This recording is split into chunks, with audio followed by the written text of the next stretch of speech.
Huzurabad MLA పాడి కౌశిక్ రెడ్డి కేంద్ర మంత్రివర్యులు బండి సంజయ్ గారి పైన చేసిన అంచిత వ్యాఖ్యలపై ఈ రోజు చూశాం కరీంనగర్ లో ఏం జరుగుతుంది అనేది. ప్రస్తుతం మనమైతే ఎంపీ కార్యాలయం ముంగట ఉన్నాం.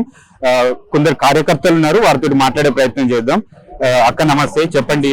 ఈ రోజు దాడి చూశాము, సో ఎలా అంటారు? ఇప్పుడు తను చేసిన వ్యాఖ్యలు, బండి సంజయ్ గారి మాట్లాడే విధానాన్ని వక్రీకరించడం, మరియు అంచిత వ్యాఖ్యలు, డ్రగ్స్ తీసుకోవడం, ఇవన్నీ సంఘటనలు చూసాం. సో బీజేపీ కార్యకర్తలు రెస్పాండ్ అయ్యి దానికి దాడి కూడా చేశారు. సో ఎలా చేస్తారు మీరు?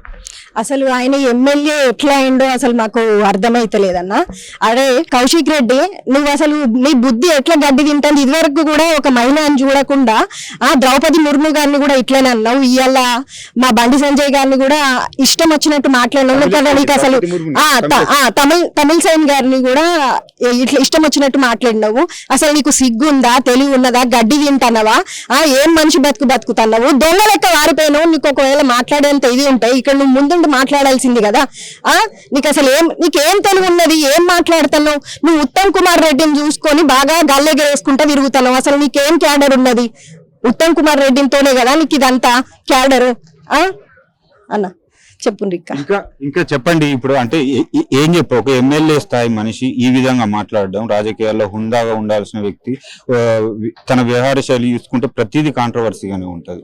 సో ఈ రోజు కేంద్ర మంత్రి పైన వ్యాఖ్యలు చేయడం, ఎమ్మెల్యేకు తను అస్సలే అర్హుడు కాదు. వెంటనే ఆయన రాజీనామా చేయాలి. హుజరాబాద్ ప్రజలు ఏమంటారు? హుజరాబాద్ ప్రజలు ఆయనను చెప్పులతోని చీపుర్లతోని కొట్టడానికి రెడీ ఉన్నారు. అసలు వీడు ఎమ్మెల్యే ఎట్లా అయిండు అని చెప్పి అందరూ మేము అసలు ఓటేసి అనవసరంగా గెలిపించుకున్నాము అని చెప్పేసి అని బాధపడుతున్నారు. వాడు వెంటనే రాజీనామా చేయాలి.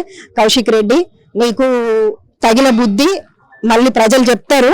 నీకు సిగ్గు, ఇజ్జత్ ఇవన్నీ ఇట్లాంటి ఏం లేవు.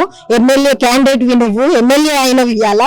మంచి మాటలు మాట్లాడు. సంజయ్ అన్నకి వచ్చి కాళ్ళు మొక్కి నువ్వు క్షమాపణ చెప్పాలి. అంటే వచ్చే పరిస్థితి వాడు వస్తే బ్రతుకుతావా అండి? మా కార్యకర్తలు ఊరుకుంటారా? మేము ఊరుకుంటామా? అందరం కలిసి చెప్పులతోని చీపులతోని సమాధానం చెప్తాము. రాలేడు ఇక్కడికి, రానివ్వం. వస్తే ఒకవేళ దొరికితే మాత్రము ఆయనకు ఇవాళ మంచి అవుతుండే. కాకపోతే దొంగచాటుగా పారిపోయిండు. ఇవాళ దొంగచాటుగా పారిపోయిండు.